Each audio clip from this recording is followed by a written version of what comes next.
All right, so hello everyone. I'm Dr. Jackson, and welcome to this macro social work career event where we will be discussing policy related careers and advocacy with our two amazing guests, Dr. Ruth Brandwein and Dr. Victor Manalo. This event is sponsored and hosted by the Special Commission to Advance Macro Social Work. So I'd like to invite Terry Mizrahi, one of the co-presidents, to say a few words. Hello, everybody.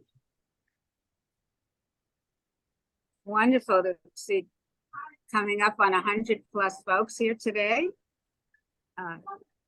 Welcome to a continuing sort of series of events that Shalay Jackson chairs. I'm the co-president of the Special Commission to Advance Macro Social Work. I think the name speaks for itself. Many of you know that we are trying to reach macro and micro in the field of social work. I'm assuming most of you are social workers, but there may be some who are not. I invite you to our macrosocialwork.org to learn more about the Special Commission, to let us know what you're interested in, to join our large constituency of folks who were trained in macro or interested in learning.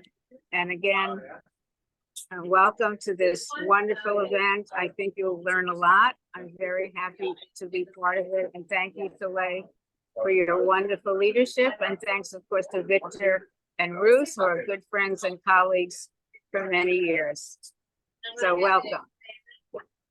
All right, thank you. So just a quick overview, we're going to do introductions. So we're going to allow Ruth and Victor to introduce themselves and talk about their careers.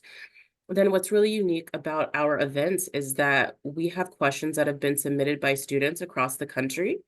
And last but certainly not least, if time permits, we will also take some questions from the audience. Now, I'm going to actually put in some links in the chat. So I have the websites for both of our speakers, and I have the website for the Special Commission to Advance Macro Social Work. And I also have the link to our Macro Social Work Careers website. So please enjoy all of these lovely links. And we will go ahead and move forward. So starting with Ruth, if you would like to go ahead and tell us about yourself and your macro social work career. Thank you. Well, I'll start by telling you that I started out as a kid in a poor neighborhood in Brooklyn and was fortunate in being able to go to good schools, and Brooklyn College at the time was free. That's how I got my college education. I won't go through my whole life story, but I ended up as a young woman with two young children, and I was in Seattle, and I was working as a community organizer in the Black community. And I was doing community organizing and having a lot of fun and really doing some things that I thought were really great. We stopped a highway, we got a community school board going. And then I was being urged to go back to get my master's in social work. I'll tell you, I was not interested in social work, but they had a community organization concentration they had just started. And the woman who was doing it kind of urged me to go, and I went. And that really was that was a great thing for me to do. And while I was there, I had a couple of wonderful mentors who pushed me to go on for my PhD. So I did that. I went to Brandeis University, got my PhD, and that also was terrific because I was doing a lot of research there. I was working with a women's group, and I was working on my dissertation and raising two kids and all that. And as soon as I got my degree, I was offered a job at the University of Iowa as the director of School of Social Work. I had been an assistant professor at the university, at Boston University. And it was a good career move for me because, number one, I had to support my kids. And this doubled my salary, gave me tenure and associate professorship. And the school had values that I admired. That was really important because I've always tried to pick jobs that are consistent with my values. They really had a strengths perspective, and they were into community development. From there, I was offered the job at the University of Stony Brook University back in New York. I never thought I'd move back to New York, but this was a position as dean and professor. And again, I loved the mission of the school was around social justice and working with the most vulnerable populations. I met them. The students were many students of color, many faculty of color, and a lot of returning students, middle-aged, older women often, or people who had changed careers. And I just really liked the kind of people I would be working with. And I was there for 8 years as the dean. And then I took a leave of absence. I was offered the position of Commissioner of Social Services for the county of Suffolk County, which is the largest county outside of New York City. I was responsible for child welfare, adult protective services, child protective services, um, emergency housing, Medicaid, and so on. And that was a great opportunity for me to really put into practice many of my values. And I won't go into that unless people ask me later, but there were some opportunities that I had as a director of this program to really get my mission across. I went back to Stony Brook and retired in 2010, moved down to Sarasota. And ever since then, I've been active, not in paid positions, but I was on the county mental health advisory council, the a coalition of human service professionals, the NASW. I've been the legislative chair for the state, for the county, and now I've been PACE chair for 6 years, and I'm also now the chair of the local League of Women Voters Health Committee. So I've always been doing things that I believe in, that I care about, and I keep fighting. And I think that's what keeps me going. So I won't go into more details. I don't want to take any more time, but I'd be happy to answer any questions that people have. All right. So Victor, your turn. Oh, one Thanks. other thing. I have to say it. I just got my memoir published. It is called Pursuing Justice: One Woman's Life of Rebellion, Resistance, and Resilience. And that tells you who I am. Excellent. Thank you. Go ahead, Victor. Thank you. Thank you, Dr. Jackson. Thank you, Dr. Brandwein. Can't wait to read the book. So, but I really appreciate your inviting me to be a part of this panel. And I'm really excited that, oh my God, there are over 137 participants in this webinar. So that's amazing. When I started teaching back a long time ago, students weren't so much interested in macro stuff, but I've seen over the last probably 4 or 5 years a growing interest in macro social work. So I'm really excited about it. And again, my name is Dr. Victor Manalo, and I am the chapter president of the California chapter for NASW here. We're the largest chapter of all the chapters in the United States. And I'm very proud social worker and macro direct service practitioner. I think my claim to macro fame is that I was an elected official. I was elected to serve on the city council for the city where I live right now, which is Artesia, California, which is in the southeast part of Los Angeles County. We're about 15 miles southeast of downtown Los Angeles, a very small city, 17,000 residents. But that's where my wife and I decided to buy a home and raise our family. And my path to political social work was kind of interesting because there were a number of events that happened in my life that kind of spurred me towards politics. One was when I was an MSW intern doing clinical social work. I was placed at a community-based organization in South Central Los Angeles in 1991, 1992. And in the spring of 1992, there were the verdicts that came from the Rodney King trial, where Rodney King, for those of you who may not remember or have heard about that event, he was a Black man that was arrested. He was and beaten by officers of the Los Angeles Police Department. And the verdict in April of 1992 was that all of those officers were acquitted. It was caught on video. The whole world saw what was happening. And as subsequent to that verdict, basically the community in South Central and in other areas of LA vented their frustration and anger of being oppressed and suppressed by the LAPD. It spilled out into the streets. There was looting, a lot of violence and looting and rioting happening in the streets. Thank you, Delia. And I realized I didn't want to be a clinician and that I really wanted to be in the community. So it eventually led me to politics because soon after that, there were policies that were being presented for the public that were going to directly affect the clients that I was working with. And I decided, you know, I can't let that happen. I cannot let policies pass our government without my getting involved. So that's really what got me involved into politics. Eventually, I ran for city council a couple of times. I lost. On the third time, I got elected, and I spent almost 12 years on the city council and served 2 years as the mayor of the city. And since then, 2018, which is when I lost my reelection, I decided to kind of go back into my roots as a social worker. And that's why I call myself a recovering elected official.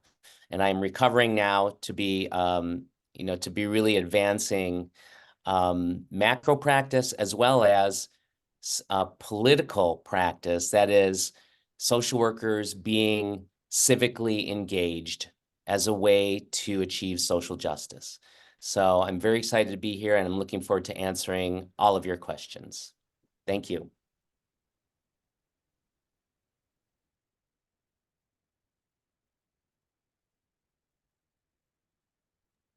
All right, so let's get started with questions that focus on policy careers. So the first one is, what opportunities exist within the policy arena, and where should we be looking for positions?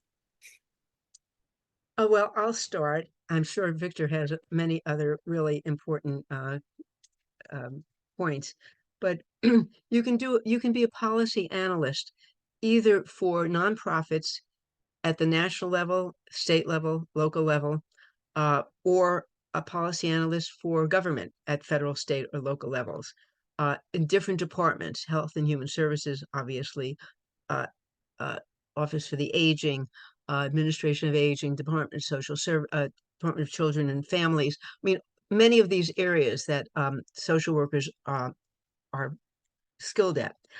You can also be a legislative aide.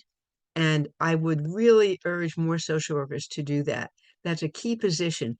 Every senator, every Congress member, every state legislator needs a legislative aide to research the bills. They can't keep track of all the bills, and they often depend on their legislative aides to tell them how they should vote on issues. So it's a key position, and it's the perfect position for social workers. So I really urge you to think about that.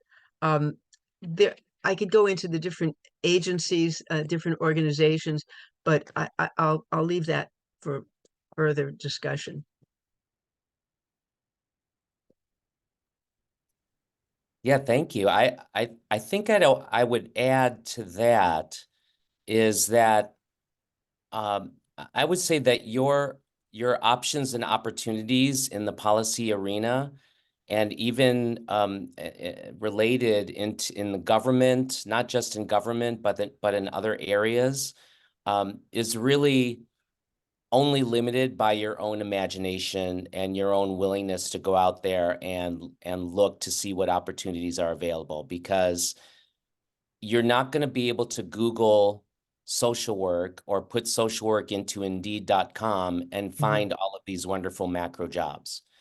Unfortunately, our infrastructure in many of our programs are not really geared towards macro practice, as many of you know.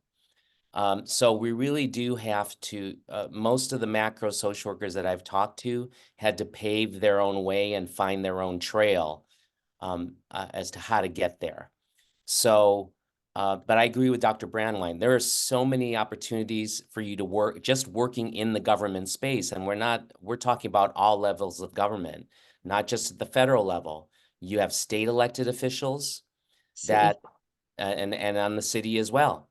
Um, but I think even from my perspective, having served on city government for almost 12 years, I think social workers would be great working on city level work, because a lot of the issues that you and I deal with every single day have to do with some responsibility of the city, whether it's law enforcement, whether it's access to parks and recreation opportunities, the quality of the infrastructure, streets, roads, broadband access, access to fresh food, um, transportation, public transportation options, whether or not you can bike or walk in your community or neighborhood safely.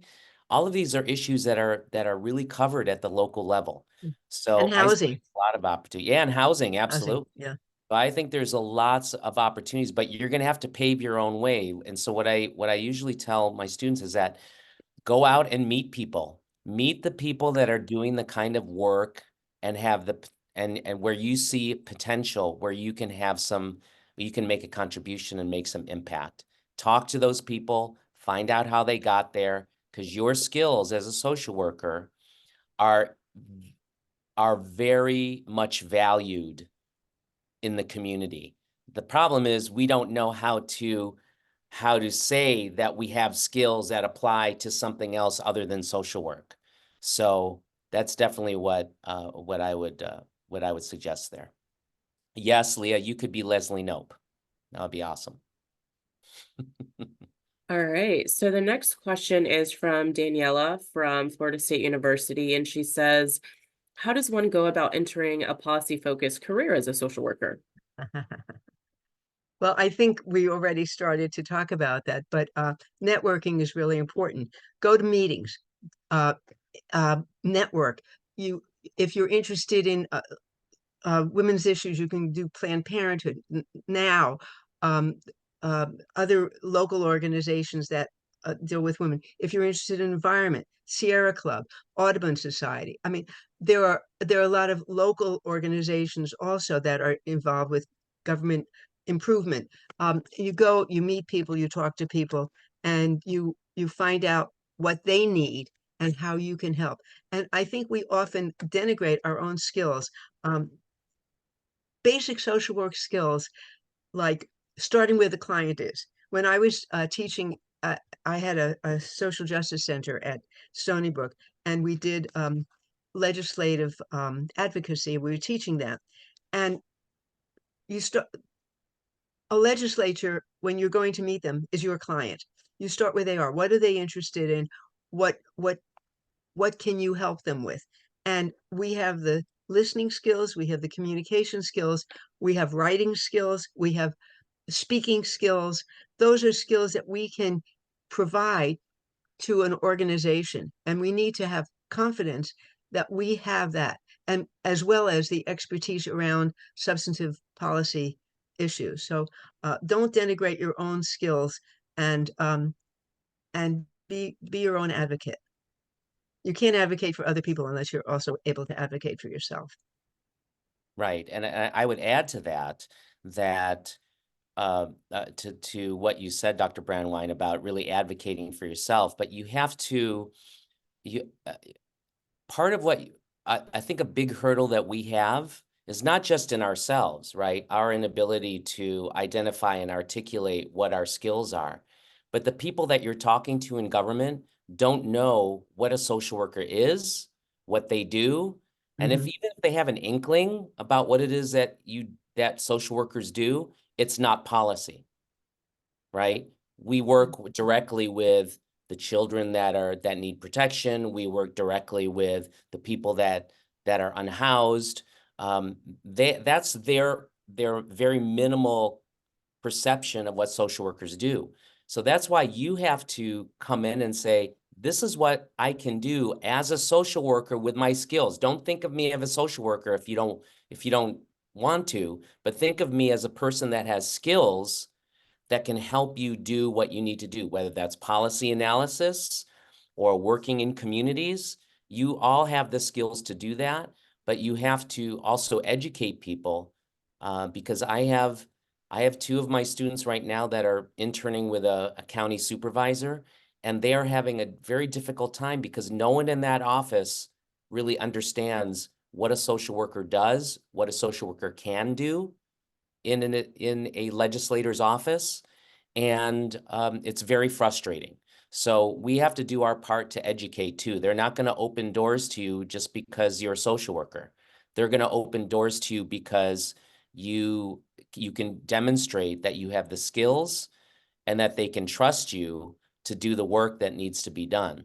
So I think sometimes that means you have to meet people and maybe you volunteer on a committee or a commission for a little while, right? You're not going to get the job right away. Someone asked in the chat about not having experience. Well, you have to get that experience from somewhere. And if it's not from a paid position, you can get it by maybe taking a little bit of time and doing some volunteer work under somebody or in an organization where you're going to get that experience.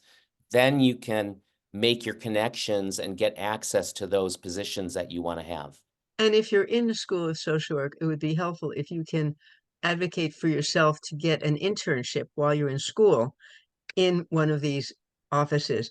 And you can demonstrate to your own faculty how your social work skills can be useful, whether it's in the housing agency, whether it's in the child welfare department, whether it's in a union. I had students in SEIU, um, uh, the Office for Children at the state level. There are so many opportunities. Or you can, if you're at an agency and you're doing clinical work, maybe you can also do some policy as part of your one day in your assignment, so that you see if you can mix it and get to know,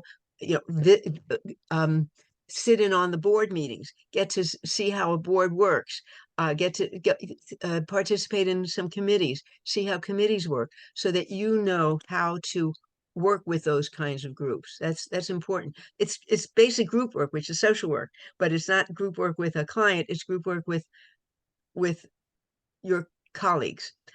One of my disappointments is that many people who go into macro practice who are social workers do not identify as social workers.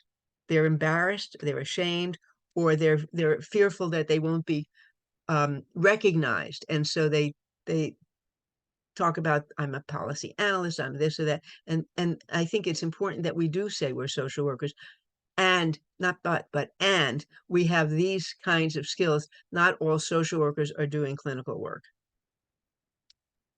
It's an important message. Excellent. So this next question is more research focused, and it's from Erin from the University of Washington. Erin writes, can you discuss the overlap between policy, advocacy, and research with respect to conducting community-based research and using it for legislative advocacy? Absolutely. I mean, there is such a connection. When I go to a legislator, I always do my homework first and make sure I have data that affects their clients. Who are their constituents? What's going on in their ward or their area? Who is affected and how? And it's really important to have that research, but it's also great as a social worker if you can provide a human story. And that's where we have an advantage that other policy analysts don't, because they're doing the policy, but they've never touched a human being.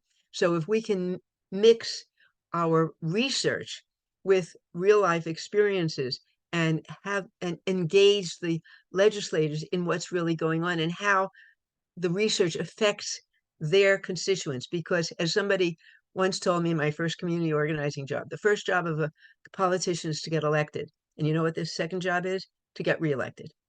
So they need to satisfy their constituents, even if it sometimes goes against their party's line. They need to do that. And you need to help show them why it's important to them. Yeah, I would definitely agree with with what Dr. Brandwein is suggesting here. Definitely, you have to be prepared when you're doing advocacy, right? You definitely have to be prepared. And many of you, I know there are a lot of students on this call. Some of you are professionals who have not been students for a while, but many chapters do lobby days. And so I know many of you may have already had some experience in doing some advocacy work, legislative advocacy. And yes, it's very important to be prepared. But I have to add to this is that in our advocacy, or in what I learned about advocacy and what we teach about advocacy in the classroom, many times we leave out, I think, what is the most very important skill that each and every one of you have, and that is the ability to build a relationship. Advocacy is can be much more powerful if you have a relationship with the legislator or with the legislative staff that you're trying to influence, right? And many of the experience that we all have as students is that we get the experience of doing a one-shot deal, right? We go up to our state capitol one day, we speak for 10 or 15 minutes about a bill, and then we go home and we don't do anything anymore. Well, what I've learned about my time in politics as an elected official is that it's not the people that show up every once in a while that have influence. It's the people that you have relationships with that have more influence. So if you can start in your own cities, in your own counties, in your own states, with the elected officials that represent you and build those relationships, you have all the skills in terms of research and all of these areas that you want to bring to bear. You have access to clients that can give you real life lived experience that you can bring to bear on your advocacy, as well as research that you can do in the community, or research that's already been done out there. You really have a wealth of you have a lot of strength and ability to be successful as advocates. But what we're missing generally is the relationships with those electeds. That really will help you to be much more effective as a policy advocate. There's another area that I neglected to mention before around macro practice work, and that is in administration.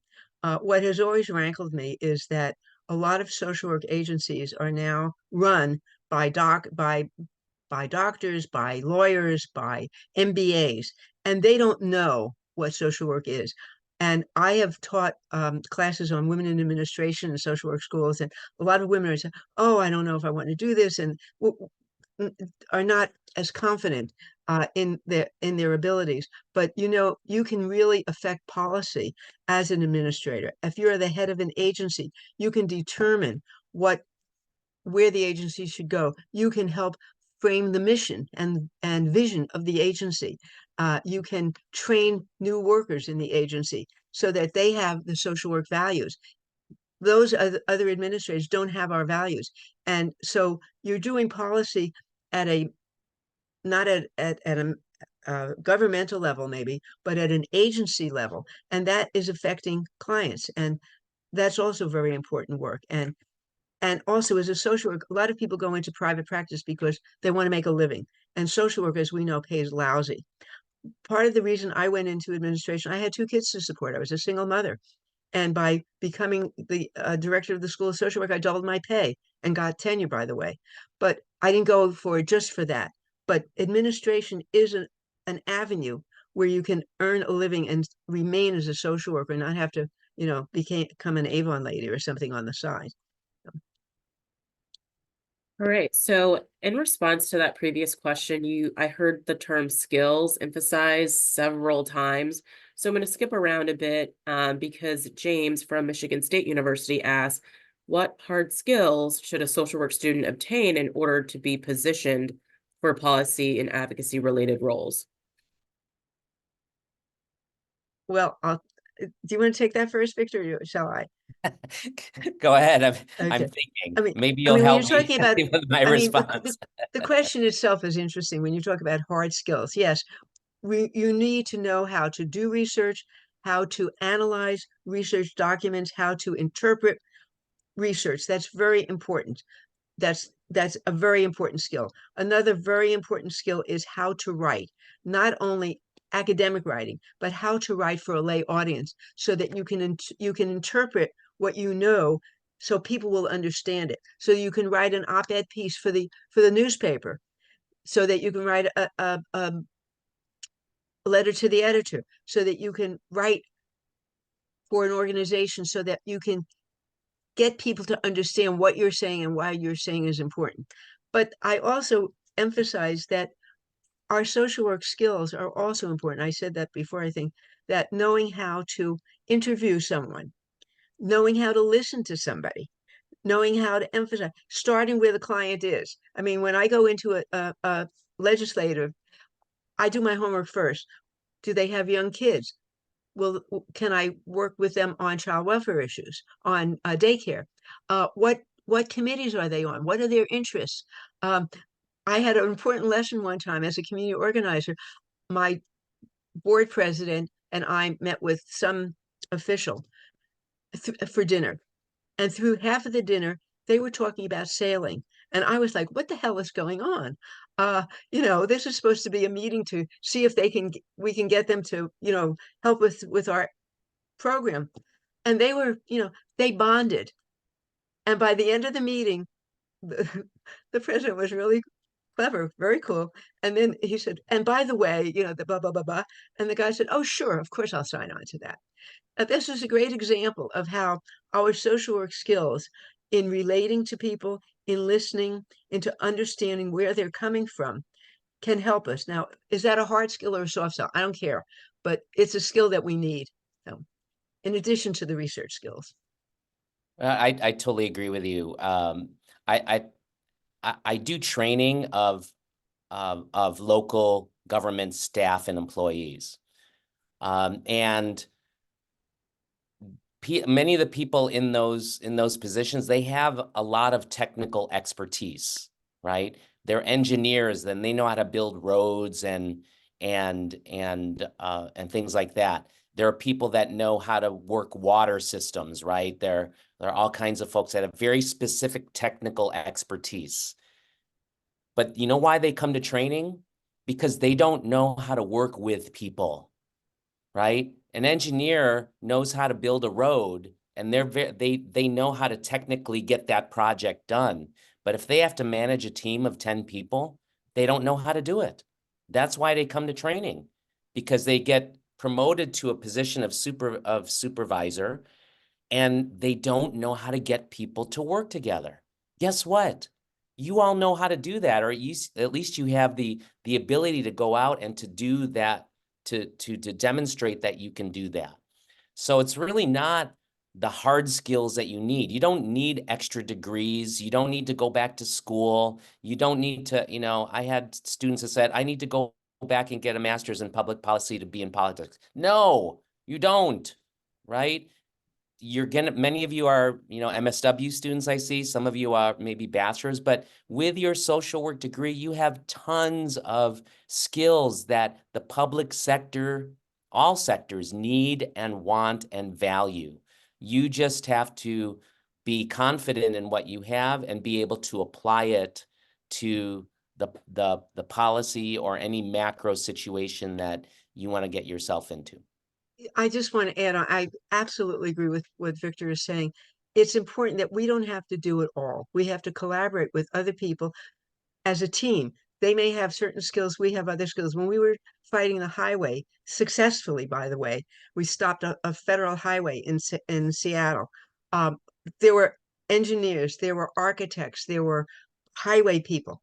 I was the people person. I was the one who talked about how it would affect the community. And that was my contribution to the group's efforts. And it was very helpful because they didn't know that, and I did. And that brought it home. So yes, you have to have certain hard skills, absolutely, but you have to work with other people and together bring something about. This is not a one-person operation. You have to work in a team, and we know how to do that. Great. So I am keeping an eye on time because I know that the chat is absolutely exploding. right now. Obviously can't answer all of those questions in the middle and even at the end. So we're going to pivot over to general advocacy questions, and then we will close out with questions about crafting specific advocacy messages so that then we can open it up to get in a few of those questions from the audience, because I do see your messages in the chat. So this question is from the Macro Social Work Student Network at Florida State University. So how should we approach legislators who support legislation that harms or further oppresses the populations that social workers advocate for? And notice I mentioned this is from Florida.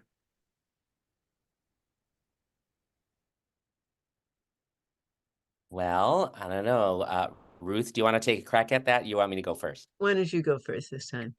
Okay. My pleasure. I I think this kind of it really depends, right? It depends. Because when you're approaching legislators, there's so much like Dr. Brandwein was saying earlier, there's so much that you need to get to know about these people. All right. I just had this discussion with my class today because you know what? All of these legislators that you're going to be advocating for, they're people. They're human beings, just like you and me. They may agree with certain policies that are detrimental to social work and to the communities that you serve, but they're still people. So my approach would be learn as much as I can. This is what Dr. Brandwein was talking about. Learn as much as you can about the person that person is. And look for ways where you can develop common goals, common language, common interests, right? And you will be much better. You'll be a much better advocate because I've been on picket lines. I've been in marches. I've done my share of those things. And when you have a bullhorn and you're yelling what you agree with, and someone is across the street with their bullhorn yelling what they agree with, nothing happens, right? You feel better because you're advocating your side. They're feeling emboldened because they're advocating their side, but nothing comes of that, right? Now, I'm not saying you shouldn't go out and protest, okay? But I'm saying in the context of a legislative advocacy, you cannot go into a legislator's office and berate them for right. their position. Right. Because guess what? Everybody does that. No one ever comes to a legislator and says, you're doing a great job. They come to your office because they don't agree with something, and many times they can be very disrespectful to you. Believe me, I've been through it, okay? So, be a professional. Look for the way to engage, just like you would with your clients. Look for the opportunities to engage with people and to work with people, no matter and with that trust that you build with them, then they may be more willing to listen to your point of view in the future, right? Would you agree, Dr. Brandwein? Absolutely. From my own experience, I think it's important, just like you build a relationship with clients, you have to build a relationship with the legislature. Don't just go there for the first time when you want something. Go there during when the session when the legislator is not in session in their home office. Introduce yourself, get to know them, tell them what your concerns are in general, build a relationship with them, and then keep going back. And sometimes they may not agree with you on everything, but you have to partialize and don't make an enemy. It's hard sometimes because I mean, like I'm in Florida. They're completely anti-abortion. Okay. So I can't, so that I don't even deal with that because I know I'm not going to change their mind. But there are other issues like child welfare or funding for mental health that they might care about. And so don't think, oh, this person is my enemy. Think about how you can work with them in certain areas, and then, agree to disagree or just don't even go there. I'll just give you one example. I worked with a Republican legislator um, for several years. I was trying to get him to agree on Medicaid expansion. And I would go to his office, and there were other issues that he would work on with me, but he was against it. Finally, it came to a vote in a session. He was one of 4 Republicans who voted for Medicaid expansion. It ultimately failed, but I had changed his mind by he trusted me. He respected me. I was always respectful of him, and we had a relationship. He trusted me, and I that was one of the things I always feel like, even though we still haven't got Medicare expansion in Florida, but this was an example that you can make a difference with a legislator if you are, as Victor said, you're you're polite, you're respectful, you're courteous, you build a relationship, and sometimes it works out. Not I could always. agree with, I totally can agree. If you, uh, Dr. Jackson, if you don't mind me, I just want to add one more thing. I have a similar example because my current Congresswoman, Michelle Steele, is very much, you all think I have it nice over here in California, but Yeah. we have we have issues here too with certain legislators that are very conservative and very pro MAGA, and Mhm. and that happens to be my legislator. My member of Congress is that type of a person. But I was shocked to learn that she is a co-sponsor of the Complete Care Act, Mhm. which has been endorsed by NASW at the national level. And it's a bill that's going to integrate behavioral health care within the primary care setting, Mhm. right? So that things can be coordinated between physical health and mental health, right? Now, I never would have thought that she would co-sponsor this legislation. But when I found out that she was, and that's something that's really important to us as social workers, and part of what we're trying to do in communities is to get access for everyone to have access to mental health services. How can I say, well, no, she's one of those, I'm not going to do anything. I'm not going to try to support her, right? It just seems to fly in the face of who we are as social workers. We just can't put them in a box because they are a Republican or a MAGA or anti-abortion or whatever the issue is. We have to work with everybody, and especially someone that has the power to do something good for us and for who we work with. I totally agree with you.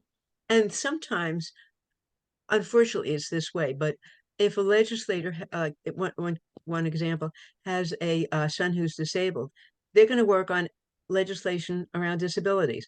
Right. There was another example of a local legislator whose daughter needed childcare for her kids, and became a big proponent for childcare. Now we want them to work for this for everybody, but sometimes it starts with their own interests, their own concerns, their own family. So knowing about that, you can. And I would not be surprised if your legislator had somebody in her family that had mental health issues, and that's why she's concerned with it. Right. Exactly. So you start with the client is. All right, so now we're going to go into questions about crafting effective advocacy messages. I'm actually going to start specific, and then I'll have the second one be a little bit more broad because I have to get in the question for P, and also give you some time to answer from the audience. So payment for placements will be approaching legislators about working towards a legislative solution to unpaid social work internships. Ah, Key points should they use when speaking with legislators? I've been thinking about that a lot since my conversation with Shalay the other day. Um, I think they need to understand that social workers are professionals, not volunteers. Volunteers are unpaid. Professionals should be paid for their work. We need that. Also, social workers have very low pay, and in order to have a professional education, they need to have a paid internship so that can help pay for their tuition and their living expenses. It's just other professions are all paid. And I think if you do the research on that and find that psychologists and doctors and whatever, lawyers, they have internships that are paid. Nobody has unpaid internships. They don't, they need to understand that social work is a profession and it's worthy of respect and being treated as a profession. I'm going to stop there. I would agree. I think, but I have to also let you all know that, I mean, one aspect of advocacy is being able to approach them with key points, right? Again, I want to remind, I want to keep emphasizing this point, because legislation, advocacy is not just what are the points that are going to make this person say, okay, I'm in favor of it and I'm going to do something about it. It's not that easy, right? So, because these legislators that you're talking to, what I tell students about what my experience was, and this is just in a small city of 17,000 people, and this is my experience as a city council member, that I'm balancing multiple interests. With any decision that we made as on the city council level, there were multiple interests. And for every single issue that comes before a legislator, there are multiple interests. So one thing you have to think about is you are one of thousands of interests that this legislator has to contend with, right? On any particular issue, right? Even on this issue about being paid for placement. Who are the people that are lined up that are for and against this? And you have to be able to address that in your advocacy. Because if there are people against it, right, what do you have to say to the legislator that's going to convince them that they should be in favor of it, right? So that's the first part. Second, that I would say is, yes, including the relationship, which we've talked about already, right? You should have a good relationship with these legislators, right? I agree with you, Terry. But the third thing that I want to tell you is, and I've talked to students on my campus that are that are working on this, and my question to them is, what is the solution? You want to make it easy for these legislators to do something. And the easiest way you can do that is come up with a solution. What can they do that's going to solve the problem to get social workers paid? If you can come up with a solution and present it to them and show them that this is something that they can do easily, right? Then they're more apt to consider your solution. If it looks like if you're throwing all the responsibility on them to come up with an idea, it depends on their interest in whether or not they want to pursue that issue or not, and try to devote the resources to find the solution. So I think those are some of the things I would say. I know I have a few more things, but I know we're kind of we're pressed on time. So I don't know, Dr. Brandwein, if you have anything else to say to that. No, I think you said it all. So you actually already started going into the last question that we had in terms of what are some key points in advocacy messages that can persuade legislators. I feel like you already got us started there. So if there's anything else the two of you want to add to that, then we will wrap it up with the prescribed questions and open it up. Well, just to reiterate, starting with a client is finding out what their interests are, realizing that they may not agree with you on everything, and also that it's a process. You can't expect to go into their office one time and you're going to, change their mind. They may have not even thought about the issue. You have to work it up, and you have to see them over a period of time and get them to understand what it is, and follow up after you meet with them. Always thank them for the time, and send them some material so that they remember you, and that keeps it going. Yeah, I think the only thing I would add to that again, and I'll just keep harping on is the relationships that you have. Mhm. I think that's we're both key. talking about that. If you can build those relationships, and I know this is a very important issue to a lot of you. It's, and I have to admit that I've changed my mind on this issue over the years, because you know what? Many people, like in my generation, we did our internships, we didn't get paid. So we think, okay, you know what? You all have to deal with it too. But I have changed my mind since then. So I'm totally on board with all of you. But I think the important thing is to realize that anything when it comes to legislative advocacy is a long-term project.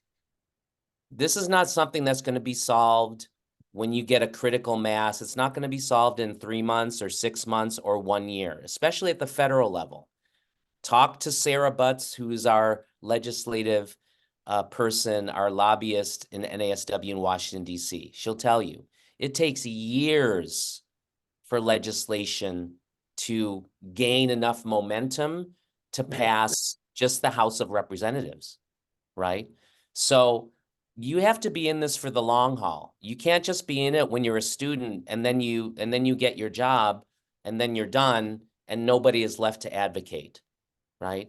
So look at it as something that you have to work on for the long term, right? And if you can do that and be prepared with everything else that we've talked about today, then you'll eventually get there.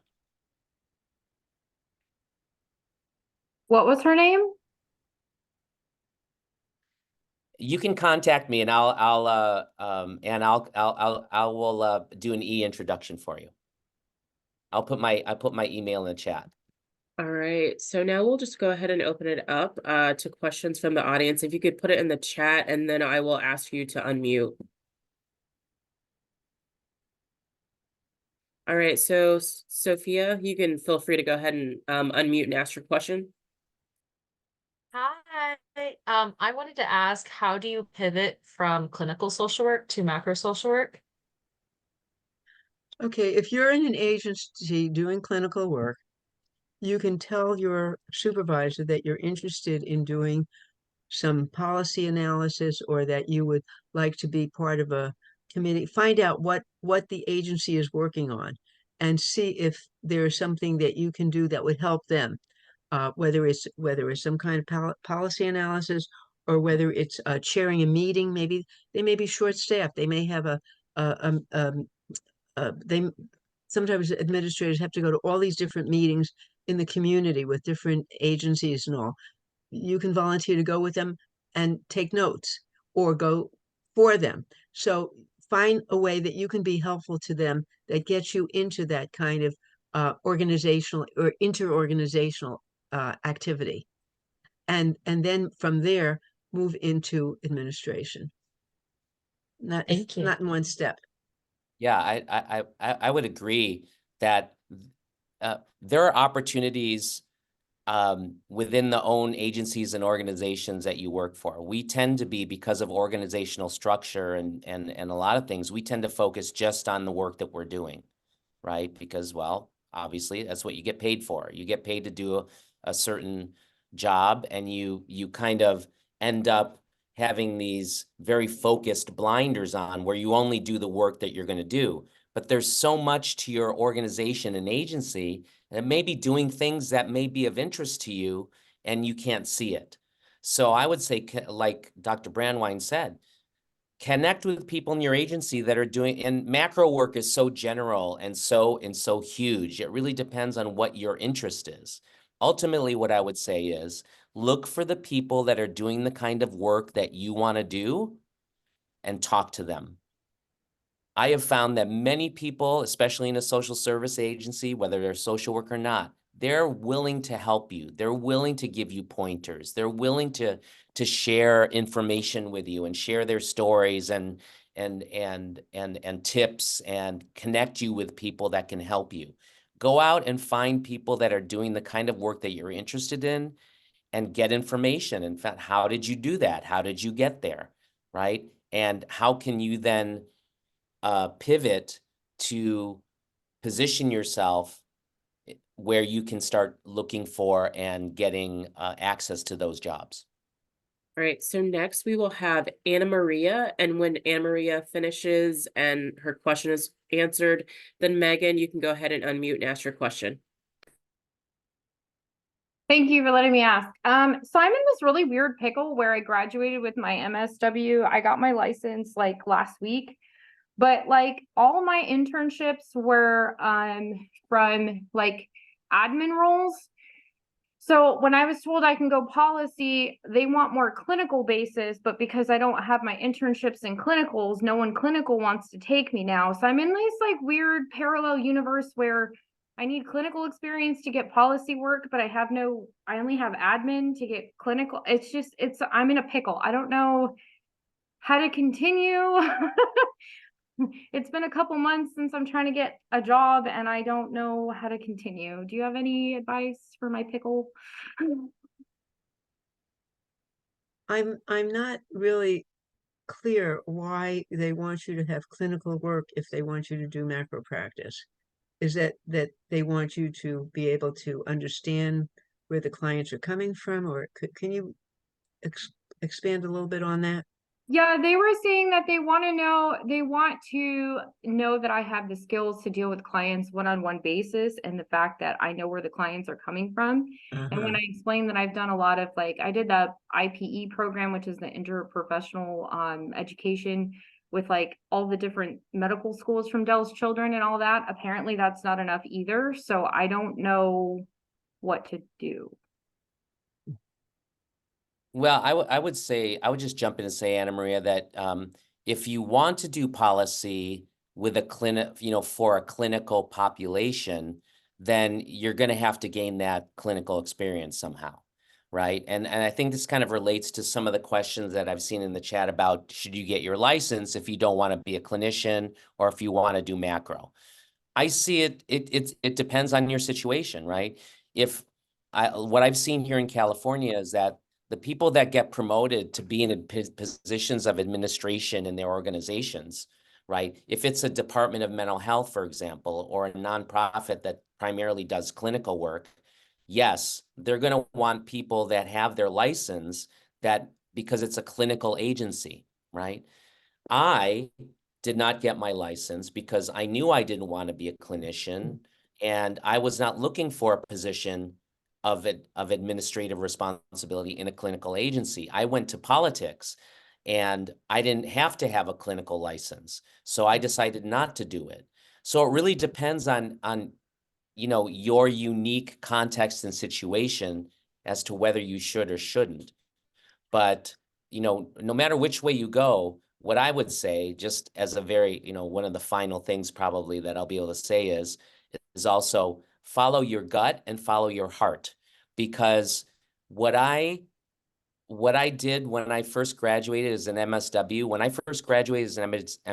I never in my wildest dreams would have thought that I would be doing what I'm doing today. I never would have dreamed it. And it was only because I decided to take a path and saying, I'm going to do something political. I don't know what it is, but I'm going in this direction. And it opened doors and brought me to a place where I never, ever thought I would be. And I'm grateful for that. So don't get too stuck on, this next decision is going to be, no, what decision you make, it has to be consistent with you and who you are and your values and where you are in your career and your life. And then just enjoy the ride. That's what I would say. Enjoy the ride because it's wonderful, isn't it, Dr. Brandwein? Absolutely. Yeah. And I will reiterate, you have to follow your lodestar. What is it you want to do? What has meaning for you? And find the job that you can express yourself. And don't just take any job.